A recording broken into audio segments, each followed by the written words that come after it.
You want to know the one place that blows a man's mind? It's not where most think it is.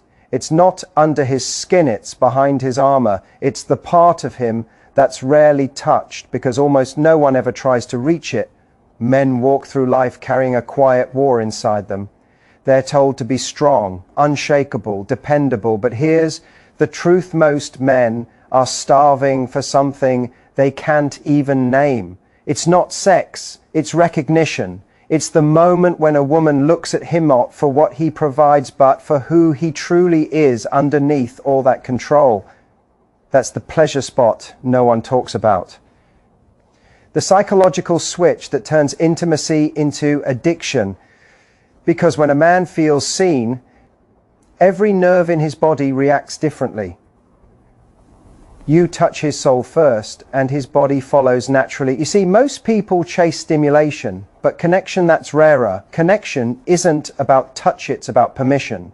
When he feels safe enough to be vulnerable, to admit fear, doubt, or weakness, something profound happens. His guard melts, and suddenly he experiences pleasure, not as conquest but as surrender. Most women underestimate how deep a man's emotional system runs. They think Hes simple, Hes not. Hes structured like an engine running on purpose, fear, and pride. When a woman touches that structure with gentleness instead of judgment, she doesn't just please him, she awakens him. Tell him, I see the way you carry weight that no one acknowledges. Tell him, I notice the effort you make, even when no one says thank you. That right there is more intoxicating than any physical touch, because that is the place no one ever reaches. And when she reaches that, when she gives him the experience of being valued, not just wanted, his entire sense of pleasure changes. His desire shifts from impulse to devotion. He no longer needs to chase validation through performance.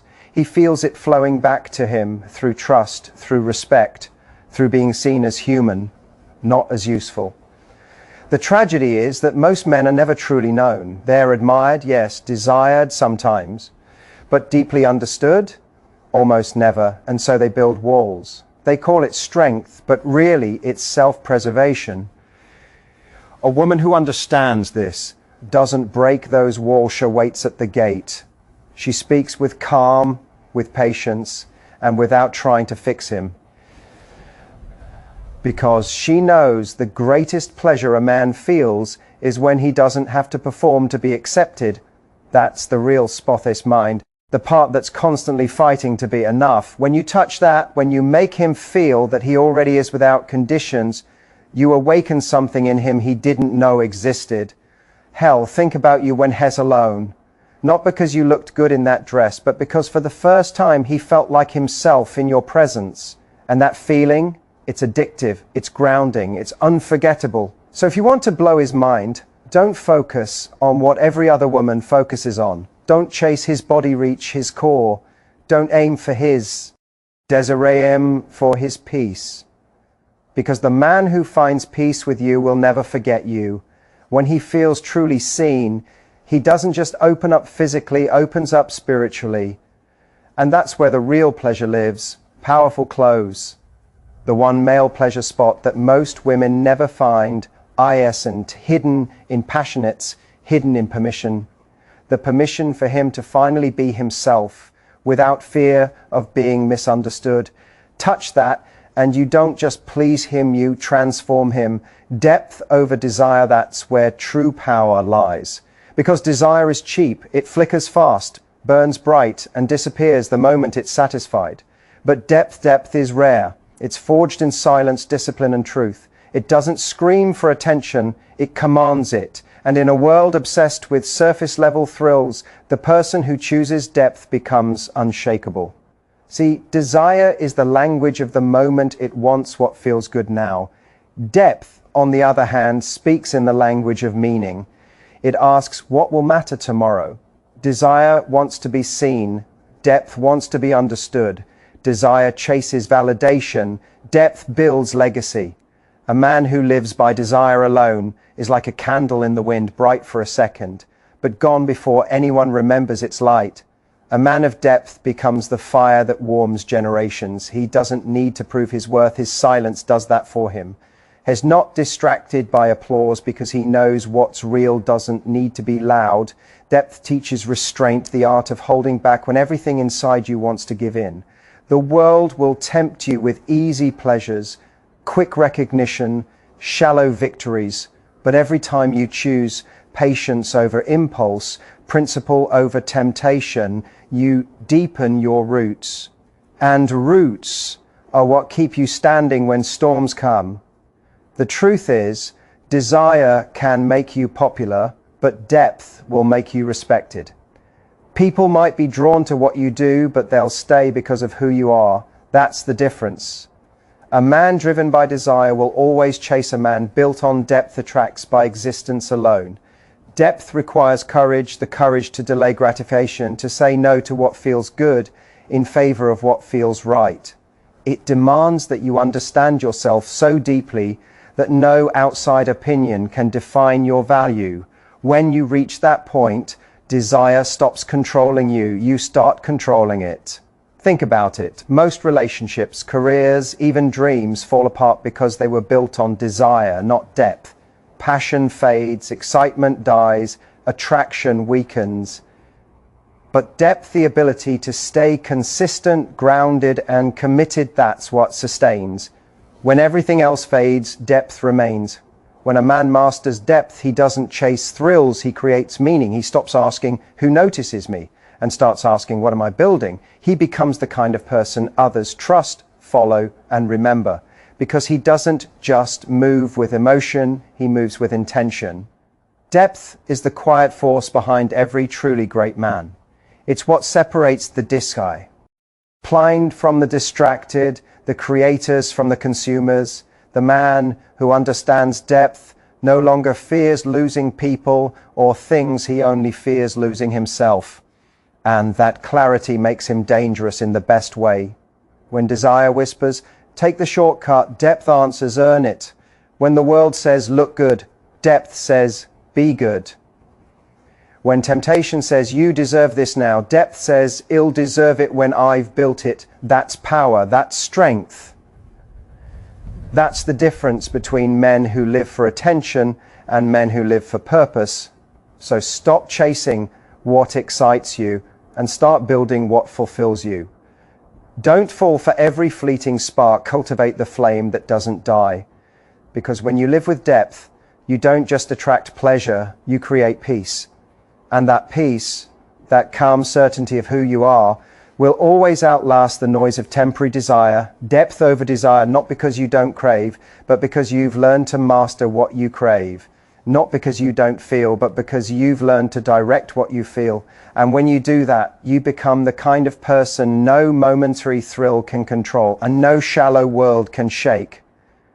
Psychological intimacy, that's the rarest form of connection and the one that terrifies most people. Because it demands exposure, not of your body, but of your mind. It's not about skin against skin, it's about soul against truth. It's when two people dare to be fully seen without masks, without performance, without the safety of pretending. That kind of closeness can't be faked. It's not flirtation, it's revelation. See, anyone can touch your body, but only someone brave enough can touch your thoughts. Real intimacy begins when you stop hiding what you think, what you fear, what you want to change, when you let someone see the chaos and still stay present. That's when trust begins to breathe. Most relationships fail not because love dies, but because vulnerability never began. People share experiences, not essence. They talk, but they don't reveal. They listen, but they don't hear. Psychological intimacy is when silence between two people stops being empty and starts being safe. It's when you can sit together unguarded and still feel understood. That kind of bond can't be rushed. It's not born from passion, it's carved from patience. You build it every time you choose honesty over comfort. Every time you say, this is what I am feeling, instead of I'm fine. Every time you stop trying to impress and start trying to connect. Psychological intimacy means letting someone walk through the architecture of your mind, your doubts, your philosophies, your insecurities, and trusting they won't use it against you. It's dangerous, but that's why it's powerful, because anything that can break you can also build you. And when a connection like that survives the truth, it becomes unbreakable. Most people crave physical closeness because it feels easier. It's quick, it's thrilling, it gives temporary proof that we matter. But psychological intimacy, that's slow, it's quiet. It doesn't shout, it whispers, and those whispers echo long after the noise of attraction fades. To be psychologically intimate, you have to risk rejection at the deepest level. You have to say, here's who I am when I am not performing. You have to let go of control. And that's why so few ever taste it, because it requires strength disguised as softness. It takes courage to be that exposed. The irony is the mind is the greatest pleasure spot there is, because once someone enters your mind with respect, they gain access to every other part of you, not by force, but by invitation. When trust replaces fear, desire deepens. You no longer want to escape through passion. You want to surrender through truth. Psychological intimacy is when someone touches your thinking and rearranges your perspective. When they challenge you, not to dominate, but to expand you. When they remind you that you're more than your habits, more than your pain, more than your past. That's not romance, that's transformation. It's also the mirror that reveals who you are when no one's watching. You realize how much you hide, how much you pretend, how afraid you are of being misunderstood. But if you stay through that discomfort, you grow. Because the walls you once built to protect yourself start to crumble, and beneath them, you find your truest self, raw, vulnerable, alive. The most beautiful thing about psychological intimacy is that it doesn't fade with age or time. It doesn't depend on beauty, wealth, or excitement. It survives through storms because it was never built on the weather, it was built on awareness. When two people reach that level, they no longer chase validation from the outside world. Their connection becomes their home. They stop competing, stop pretending, and start becoming. Every conversation becomes a layer of truth. Every moment of silence becomes proof that understanding runs deeper than words. That's what most never experience, because it can't exist without emotional maturity. You can't create psychological intimacy if your ego is still louder than your empathy. You can't build it if you're afraid of being wrong. It's not for those who want comfort, it's for those who want clarity. So if you ever find someone who meets you there in that space of emotional nakedness, don't take it for granted. Protect it. Because when you experience psychological intimacy, you realize something profound. The greatest pleasure in life isn't being desired, it's being known. And when you are truly known, when someone sees both your darkness and your light and stays, that's when every wall inside you collapses. Not because they broke it, but because you finally stop needing it. That's the real connection, the kind that doesn't fade when attraction fades. The kind that makes you feel whole without losing yourself. Psychological intimacy, the place where two minds meet, two souls align, and both realize this is what it means to truly belong. Validation through Vulnerability, that's where real strength lives. Because anyone can act tough, but very few have the courage to be seen as they are. We've been taught that showing emotion is weakness, that admitting fear is failure, that honesty makes us fragile. But the truth is the opposite. The moment you stop hiding, you stop breaking. Vulnerability doesn't make you powerless, it makes you real. You see, validation isn't about people telling you who you are. It's about being brave enough to show them the truth and standing tall, even if they don't understand it. When you open up not for attention, but for authenticity, you create a space where connection replaces performance. You give people a chance to meet the real you. And that's terrifying because it means they can reject you. But it's also liberating because it means if they accept you, they're accepting truth, not illusion. Most people chase validation through control. They wear confidence like armor, hoping no one sees the cracks underneath. They hide behind humor, success, or detachment, thinking if they seem perfect, they'll finally be enough. But perfection is the enemy of connection. It pushes people away because it's not human. Vulnerability, on the other hand, draws people closer because it whispers, "I'm real. I struggle too." And here's the paradox. The moment you stop trying to prove your worth, you start feeling it. The moment you admit, "I'm scared," you become brave. The moment you say, "I don't know," you begin to grow. Vulnerability doesn't weaken your image, it strengthens your spirit. It takes far more courage to say, "I am hurting," than to pretend you're fine. Validation through vulnerability isn't about confessing everything to everyone. It's about having the integrity to be honest where it matters, to look someone in the eye and let them see your uncertainty, your effort, your imperfection, and still stand there unashamed. Because that's what turns sympathy into respect. You can't build real relationships on performance. You can impress people with your mask, but you can only inspire them with your truth. When you let others witness your humanity, you remind them of their own. That's why vulnerability heals. It doesn't just connect hearts, it awakens souls. Think about it. The people you admire most aren't perfect. They're the ones who fell, failed, and still stood back up. They're the ones who said, "This broke me, but it didn't define me." Their strength doesn't come from being untouchable. It comes from being honest enough to admit they were touched by pain and still chose growth. We live in a world that rewards image more than integrity, but image fades the moment you're alone. Vulnerability endures because it builds connection that lasts beyond appearance. When you dare to be vulnerable, you stop needing constant validation because you already gave it to yourself. You validated your pain, your story, your truth, and that's freedom. Validation through vulnerability means saying, "I trust myself enough to be seen." It means no. Wing that being open isn't begging for approval, it's giving permission for authenticity. You're not asking to be fixed, you're declaring that even in your brokenness, you're still worthy of love and respect. The irony is, when you finally stop chasing validation, that's when it starts coming naturally, because people don't connect with perfection, they connect with truth. They respect the one who doesn't need to act flawless to feel valuable.